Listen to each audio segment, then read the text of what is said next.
Est-ce que Julie devrait donner sa présentation? Je m'appelle Pascal Laliberté. Cette vidéo fait partie de ma série sur changer les situations en utilisant de la reprogrammation mentale sur soi-même. Et donc, dans cette partie numéro 2, on va regarder plus en détail c'est quoi ces options à Julie, à continuer de se poser la question, est-ce que je devrais présenter? À la lumière de ce qu'on avait déterminé la dernière fois, on a fini sur l'idée qu'elle avait fait le travail nécessaire de pouvoir regarder les choses comme elles étaient vraiment. Elle a regardé ses modèles mentaux, c'est-à-dire ses convictions, c'est sa perception des choses, et puis elle l'a corrigé. Elle a aussi déterminé qu'est-ce que ça va avoir donné à la fin de sa présentation, de l'avoir donné, puis qu'est-ce que ça va avoir donné à elle, qu'est-ce que ça va avoir donné aux autres dans son équipe et aux hauts placés, etc. Puis en bout de ligne, elle s'est rendue compte que c'était pas évident parce que les membres de son équipe, par exemple, étaient pour être moins intéressés par le potentiel que son approche pensée design, était pour augmenter l'efficacité des processus, réduire la charge de travail. Ils n'étaient pas intéressés là-dedans, eux autres étaient plus inquiets de perdre leur job avec les nouveaux changements avec les hauts placés. Ça, c'est pas évident, mais en plus de ça, même si elle a une bonne idée qui pourrait peut-être être intéressant aux hauts placés, ses coéquipiers de travail probablement qui vont avoir la perception qu'elle fait juste ça pour bien paraître et que les hauts placés vont lui donner lui lancer des fleurs à cause de son initiative, etc.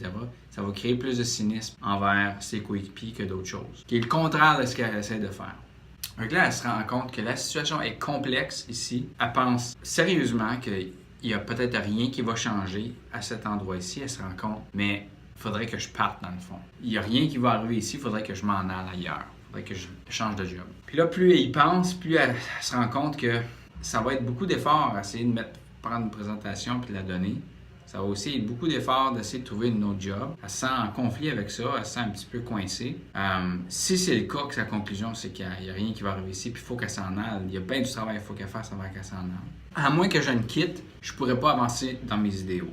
J'ai besoin de quitter mon poste parce qu'il n'y a rien qui va déboucher ici. Peut-être. Soit que je mets mes efforts à partir et de me trouver un autre job, soit je mets mes efforts à donner la présentation. Elle se rend compte que son modèle mental qui la mettait en conflit, qui la contrariait, c'était ce « ou ». Soit ça ou soit ça, le « ou » qu'il y avait entre les deux, c'est ça qui la faisait filer comme qu'il y avait un choix à faire puis qu'il y avait juste deux options qui étaient coincées. Là, elle se rend compte qu'il y a quelque chose là. L'idée, c'est qu'elle peut à la fois se préparer pour partir et elle peut à la fois se préparer à donner la présentation puis que les deux peuvent être faites dans la même lignée. C'est-à-dire, elle ne fait pas une présentation pour pouvoir partir, mais en même temps, ce qui se passe, c'est qu'elle peut donner une présentation tout en n'étant pas en train d'être soudée au département, soudée à la situation. Elle n'est pas codépendante de la situation dans laquelle elle est. Elle peut l'améliorer, sachant dans sa tête qu'elle a un futur qui dépasse la situation qu'il y a ici. C'est-à-dire qu'elle peut s'orienter pour être indépendante de la situation. En ce moment, ça ne va pas. En ce moment, il y a du cynisme, elle n'aime pas ça. Elle a une solution, il y a plein les hauts placés, ils jouent des jeux politiques. C'est pas clair pour elle qu'est-ce qu'elle peut faire. Ça sonne comme si c'était une impasse. Sauf que, elle se rend compte qu'il y a une autre optique. C'est l'optique qu'elle va être capable d'affecter la situation mieux si elle est capable de se donner des options pour ne pas en être dépendante. Donc, là, elle a quelque chose. Là. Il y a quelque chose qui se passe. Là. Elle se rend compte qu'il y a l'optique de se préparer à partir, c'est comme une piste. Donc, ce qu'elle fait, c'est qu'elle retrouve dans sa liste plus haut, elle envisage de quoi ça a de l'air, partir de ce lieu-là, puis qu'est-ce qu'il faudrait qu'il arrive avant. Avant que je quitte, j'aurai donné des présentations, affecté un changement, obtenu une histoire à raconter. Puis en fait, obtenu une histoire à raconter, c'est l'affaire clé qu'elle va recevoir avant de partir. Dans le sens que, peu importe ce qui arrive avec sa présentation, l'idée, c'est qu'elle va avoir au moins une histoire à raconter. Elle va avoir essayé, elle va avoir fait quelque chose, elle va avoir pris en main une opportunité.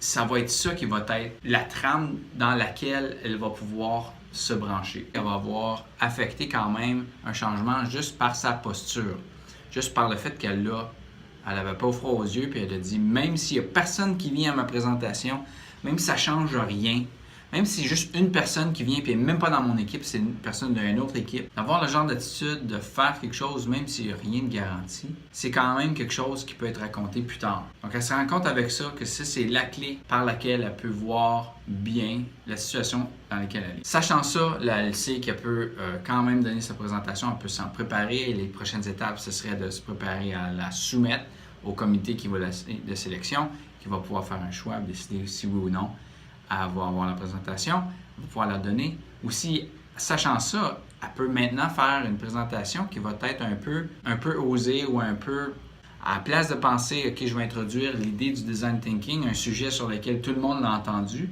elle peut changer un petit peu son sujet ou son angle ou c'est la façon qu'elle va le présenter pour pouvoir brasser les choses, pour pouvoir aller peut-être directement au problème qui est le cynisme dans la place au lieu d'essayer d'aller contourner ça puis de parler de design thinking, de la pensée design. Fait qu'au lieu, là, elle sait qu'elle peut aller avec cet angle-là qui va être plus osé, mais peut-être qu'il va changer les choses, il va brasser les choses. Inspirer quelqu'un ou peut-être même faire sortir de quelqu'un de sa zone de confort qui va peut-être faire changer le reste. Ça peut être son patron même, ça peut être quelqu'un dans une autre équipe, etc. Donc là, elle se sent vraiment inspirée, là, elle se rend compte qu'elle est bien contente d'avoir pris le temps de regarder l'impact de ses options, l'impact de ce qu'elle va pouvoir faire en utilisant ces listes-là, la liste de les modèles mentaux et la liste have done, c'est-à-dire les listes de pouvoir penser à la fin des choses. La conclusion, c'est pas que dans toute situation, il faut s'essayer. Ça pourrait être la conclusion qu'on en retire de cette situation-ci. Parce que dans des situations, c'est clair que même si tu essaies bien fort, ça ne va rien changer. Puis à ce moment-là, il faut que tu t'en ailles.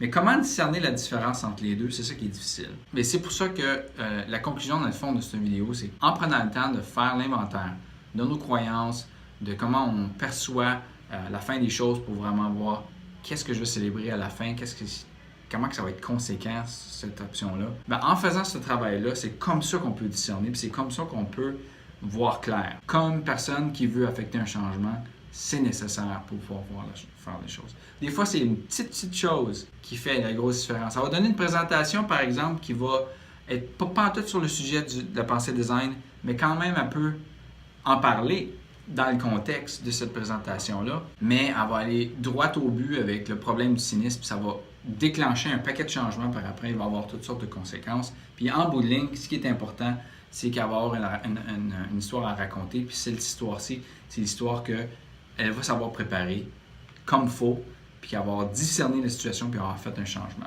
Si vous avez d'autres idées de situations que vous aimeriez que je couvre, s'il vous plaît, me laissez des commentaires ci-bas, en dessous de la vidéo. En plus de ça, si vous voulez discuter de votre propre situation en privé, vous pouvez me contacter, j'ai des options. Si vous cliquez sur les liens vers mon site web dans la description ci-bas, vous trouverez des options pour pouvoir qu'on sédule un temps pour se parler. Si vous êtes prêt à attendre, il y a des options gratuites. Si vous voulez qu'on se parle un petit peu plus rapidement, à ce moment-là, il y a des options payantes.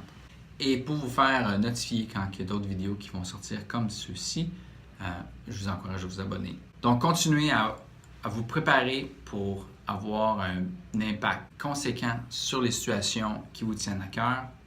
Et je vous souhaite la meilleure des chances et à la prochaine.